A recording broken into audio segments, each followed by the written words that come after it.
Hello everyone and welcome to the Practical English brand. I'm pretty sure that you have heard the grammatical terms clause and sentence several times. But what the difference between a sentence and a clause is, today I'm going to be explaining this specific point to you. I hope you will enjoy watching this video till the end. So let's begin with the name of Allah subhanahu wa ta'ala, who is very kind and merciful. So what is a sentence? A sentence is a group of words which has the pair of subject and main verb and always gives a complete meaning. And a clause is also a group of words which has a subject and main verb, but if it is dependent clause, it does not give a complete meaning. If it is independent clause, it gives a complete meaning. So now I'm going to show you the difference between a sentence and a clause in these practical examples. So the first one is a sentence. He learns English language. Look, there's subject he and there's main verb form learns. As long as there is the pair of subject and main verb, and it gives a complete meaning, and actually it starts with the subject, it is a sentence. Now there are four types of sentences in English language: simple, compound, complex, and compound complex.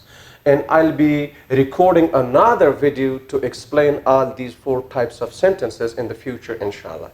I don't want to go into details, but you see the subject, you see the main verb, and it gives a complete meaning. It can stand alone. So it is a sentence. A group of words which has a subject and main verb and gives a complete meaning.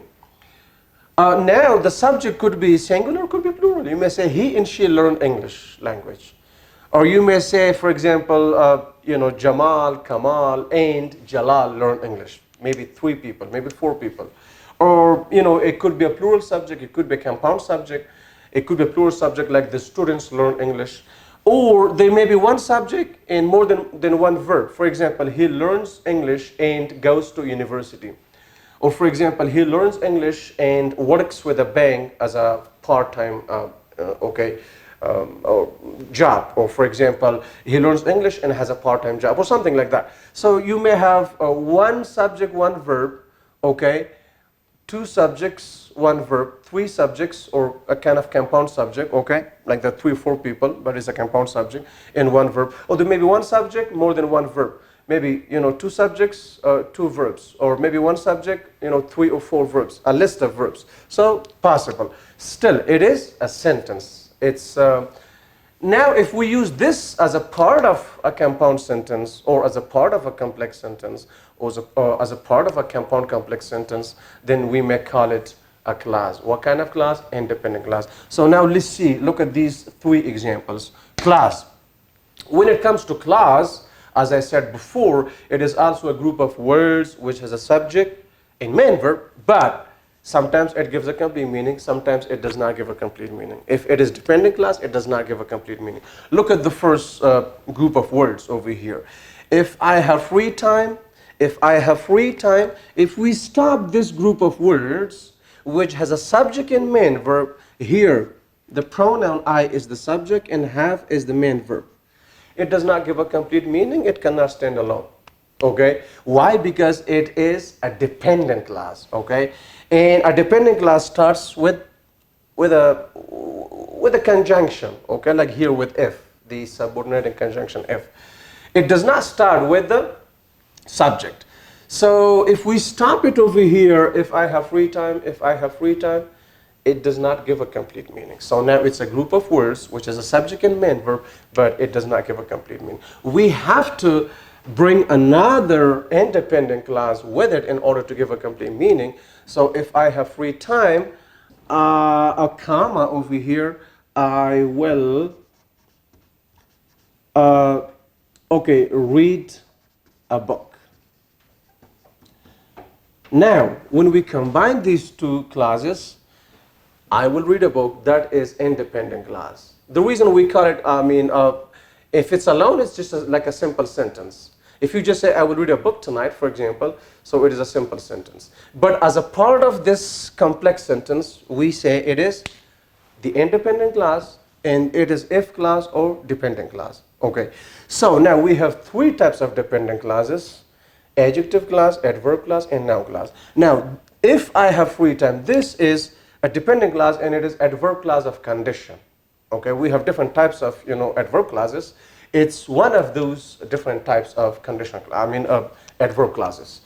So if I have free time, I will read a book. Now, altogether, the combination of these two clauses is called a complex sentence. It is a complex sentence.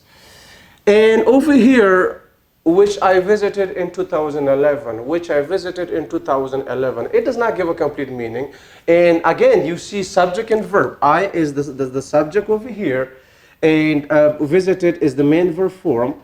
But it does not give a complete meaning. Why? Because it is a dependent clause. It is a group of words which has a subject and main verb, but it does not give a complete meaning. Why? Because it is a dependent clause. What kind of clause? Adjective clause. Now we need to bring another independent clause and combine an independent clause with this dependent clause in order to give a complete meaning. For example, you may say New Delhi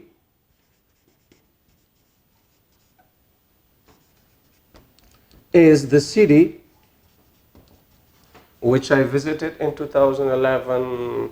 So together, these two clauses now, give a complete meaning, and it's a complex sentence containing an adjective clause. Okay, so inshallah, in the future, again, as I mentioned before, I'll be recording a video to show the difference between compound and complex sentences, the difference between simple and compound sentences, the difference between compound and compound complex sentences. So it's very important, especially if you would like to improve your writing skills, if you want to be able to write academic essays in the future. So it's important to know, the difference between clauses and sentences, and the difference between different types of sentences is very important. Okay, finally, this is also a clause, whatever he had for dinner last night. Whatever he had for dinner last night. See, now if it's alone, if we stop it, if we use full stop over here, it does not give a complete meaning. Why? Because it is a dependent clause. So again, once again, I mentioned the definition of a clause. It's a group of words which is a subject and main verb. Look, subject he, and had is main verb form, but it does not give a complete meaning. Why? Because it is a dependent clause or subordinate clause. What kind of dependent clause? Okay, it is a noun clause. Whatever he had for dinner last night. Noun clause. See, it does not start with the subject. It starts with the word whatever. So noun clauses could be introduced by, the words whatever, whichever, whoever, whoever, whenever, wherever. So these words can introduce noun clauses.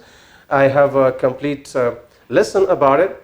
And if you go to the playlist, which says clauses, noun clauses, you can find that video over there, and you can, if you would like to know more details about noun clauses. So whatever he had for dinner last night, it does not give a complete meaning. The subject is main verb, but it does not give a complete meaning. Why? Because it is a dependent clause. Now we need to bring another clause, and that is going to be independent clause. So it will become a complex sentence. Whatever he had for dinner made him sick.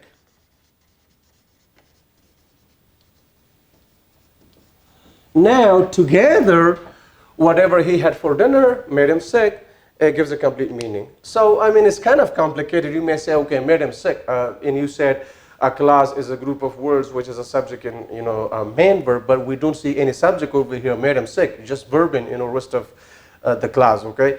So now, the noun clause over here has double functions.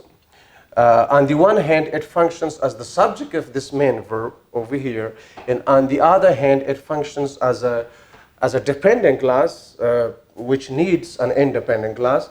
So, it is a dependent clause. It needs to be combined with an independent clause. On the other hand, it itself functions as the subject of this main verb made over here. So, together, again, it's a complex sentence, okay?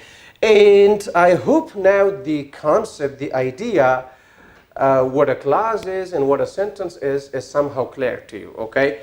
And if you have any questions, if there's still any confusion, feel free to ask your questions in the comment section below. And I'll be glad to answer your questions. So again, once again, in simple words, a sentence is a group of words which is a subject and main verb and always gives a complete meaning. A clause is also a group of words which has a subject and main verb, but if it is dependent clause, it does not give a complete meaning.